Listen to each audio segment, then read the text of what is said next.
Everyone, आज हम पढ़ेंगे क्लास 7th का हिंदी का चैप्टर नंबर 8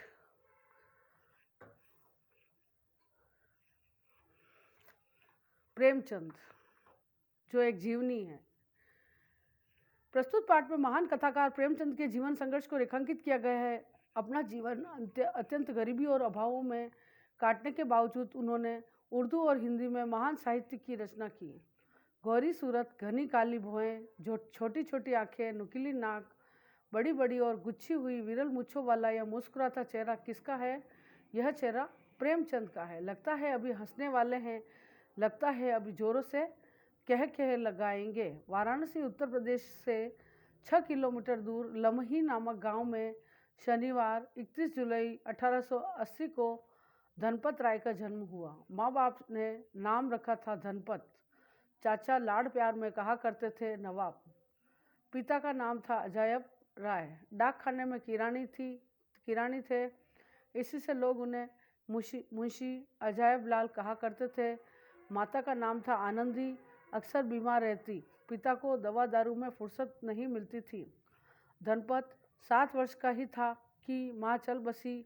माँ के बिछोह ने धनपत के बचपन का सारा रस सौंख लिया। कुछ वर्ष बाद मुंशी अजायब लाल ने दूसरी शादी की। अभाव तो पहले से ही थे, विमाता का निष्ठुर व्यवहार भी उनमें आ मिला। नई माँ बात पर डांटती, उसे धनपत में बुराइयां दिखती। यही कारण था कि धनपत घर आंगन से भागकर बाहर खुले मैदान में अमराई में खेतों की तरफ निकल जाता था। साथियों के साथ गुल्ली डंडा खेलता था, पेड़ों पर चढ़ता था, आम की केरियां चुनता था, मटर की फलियां तोड़ता और हवाई किल्ले बनाता था। धनपत के छात्र जीवन की आप बीती प्रेमचंद की कहानियों, उपन्यासों और आत्मकथाओं में बिखरी पड़ी है। मेरी उम्र 8 साल की थी। अपने चचेरे भाई हलधर के साथ में पास के गांव में एक मौलवी साहब के पास पढ़ने जाया करता था। हम दोनों सवेरे बासी रोटियां खा लेते, दोपहर के लिए मटर और जौ का चबेना लेकर चल देते थे। फिर तो सारा दिन अपना था। मौलवी साहब के यहाँ हाजिरी का कोई रजिस्टर तो था नहीं और न गैर हाजिरी का जुर्माना ही देना पड़ता था। फिर डर किस बात का? कभी कभी हम हफ्तों गैर हाजिरी रहते पर मौलवी साहब से ऐसा बहाना कर देते कि उनकी चढ़ी त्योरियां उतर जाती। पिता का तबादला गोरखपुर हुआ। बच्चे भी साथ गए। गांव के मदरसे से शहर का स्कूल अच्छा था। धनपत की तबीयत पढ़ने में लग गई। गुल्ली डंडे का खेल पीछे छूट गया। किताबें चाटने का चस्का इसी उम्र में लगा। हजारों कहानियाँ और सैकड़ों छोटे मोटे उपन्यास धनपत ने इसी उम्र में पढ़ डाले। यह साहित्य उर्दू का था। हमारा साहित्यकार शायद पैदा हो चुका था। रात को अकेले में ढिबरी की मध्यम रोशनी में उसने गल्प रचना शुरू कर दी थी।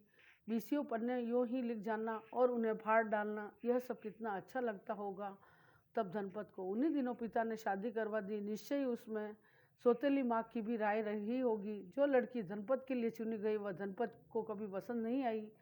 पुत्र के पाँवों में अष्ट धातु की बेड़ियाँ डालकर अजायब लाल ने हमेशा के लिए आंखें मूंद ली। परिवार पर उन मुसीबतों का पहाड़ टूट पड़ा। अपनी इन दिनों की दशा का वर्णन प्रेमचंद ने जीवन सागर में किया है। पाँव में जूते न थे, देह पर साबुन कपड़े न थे, महंगाई अलग थी। स्कूल से 3:30 बजे छुट्टी मिलती थी। काशी के क्वींस कॉलेज में पढ़ता था। हेडमास्टर ने फीस माफ़ कर दी थी। इम्तिहान सिर पर था और बोस फाटक एक लड़के को पढ़ाने जाता था। रात को खाना खाकर उस कुर्सी पर बैठता और न जाने कब सो जाता, फिर भी हिम्मत बांधे रहता। जैसे तैसे द्वितीय श्रेणी से मैट्रिक पास किया।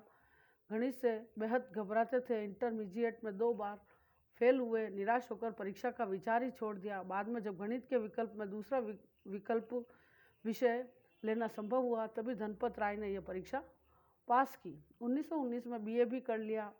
वे एमए भी करना चाहते थे, कानून भी पढ़ना चाहते थे, लेकिन परीक्षाओं की तरफ से उदास हो गए थे। 10-12 वर्ष तक यानी 1905 तक तो धनपत राय ने पहली बीवी के साथ जैसे तैसे निभाया।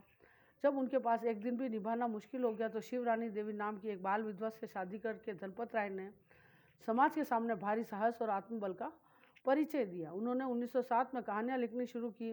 पहली कहानी संसार का सबसे अनमोल रत्न 1907 में कानपुर के उर्दू मासिक जमाना में प्रकाशित हुई।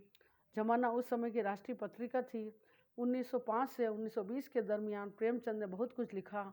1928 के बाद वे हिंदी में लिखने लगे। माधुरी के संपादक होने पर उनकी प्रतिभा और योग्यता की बूंद बूंद हिंदी सागर को मिलने लगी। वे अपना निजी पत्र भी निकालना चाहते थे। सन 1921-22 में काशी से निकलने वाली मासिक पत्रिका मर्यादा का संपादन बड़ी कुशलता से किया था। 1920 में उन्होंने सरकारी सेवा से त्यागपत्र दे दिया। 1923 में सरस्वती प्रेस चालू हुई। प्रेमचंद की आज़ाद तबीयत की नौकरी भारतीय नहीं थी। वे स्वाधीन रहकर लिखने पढ़ने का धंधा करना चाहते थे, मगर प्रेमचंद अपने प्रेस को वर्षों तक नहीं चला सके। 1930 तक प्रेस की हालत खराब रही, फिर भी वह प्रेमचंद का लहू पी पी कर किसी तरह चलती रही। उसने जो कुछ कसर थी उसे हंस और जागरण ने पूरा कर दिया। पेट की बीमारियां हमेशा प्रेमचंद के पीछे पड़ी रही। पढ़ने लिखने का सारा काम रात को करते थे। तंदुरुस्ती बीच बीच में टूट जाती थी। दवा दारू के लिए शिव रानी जो रुपए देती वे उस रकम की प्रेस में खर्च कर डालते। वेदों और हकीमों से सस्ती दवाएं लेते रहे। आराम बिल्कुल नहीं करते थे। पूरी नींद सोते नहीं थे। खाना भी मामूली किस्म का खाते। उनका जीवन ऐसा दीप था जिसकी लौ मध्यम नहीं तेज प्रकाश देने को मजबूर थी। उस पर उस दीप में कभी पूरा तेल नहीं डाला गया। लौ हमेशा बत्ती के रेशे को जलाती रही। 1934 के बाद प्रेमचंद को लगने लगा कि अब वे 2-4 वर्ष से ज़्यादा नहीं जिएंगे। इससे उनके अंदर दिन रात लिखने की भावना जोर पकड़ती गई। मंगलसूत्र के 20 पन्ने प्रेमचंद्र ने अपनी मृत्युशैया पर लिखे थे। उनका कहना था कि मैं मजदूर हूँ, जिस दिन न लिखूँ उस दिन मुझे रोटी खाने का अधिकार नहीं। वे शब्द उनके होठों के केवल आभूषण ही न थे बल्कि सच थे। गोदान छपकर निकल आया था कि उनकी लेखनी मंगलसूत्र पर तेजी से चल रही थी। मरते मरते प्रेमचंद उस उपन्यास को पूरा करना चाहते थे। 4 ही अध्याय लिख पाए थे। खाना हजम नहीं होता था। खून की के करने लगे थे। के मीन्स उल्टी। पेट में पानी भर गया था। इतने पर भी काम की ललक पीछा नहीं छोड़ती थी। 8 अक्टूबर 1936 रात का पिछला प्रहर प्रेमचंद्र ने हमेशा के लिए अपनी आंखें मूंद ली। अभी 60 के भी नहीं हुए थे। 56 वर्ष की आयु क्या कोई लंबी आयु थी? संयोग तो देखिए, विश्व के 3 महान उपन्यासकारों प्रेमचंद्र, मैक्सिमो गोर्की और शरद चंद्र का देहावसान उसी वर्ष हुआ। इस तरह से आपका ये चैप्टर यहीं संपूर्ण होता है। प्रेमचंद नामक जीवनी जो है प्रेमचंद ने लिखी। प्रेमचंद एक मशहूर उपन्यासकार, कहानीकार रह चुके हैं। और अब इस चैप्टर का जो है बहुविकल्पी प्रश्न यानी बुक पार्ट जो है उसका फ़ोटो मैं आपको सेंड कर रही हूँ, PDF सेंड कर रही हूँ। बुक पार्ट बुक में करना है और हमेशा की तरह नोटबुक पार्ट नोटबुक में करना है। ठीक है, okay, thank you, have a nice day.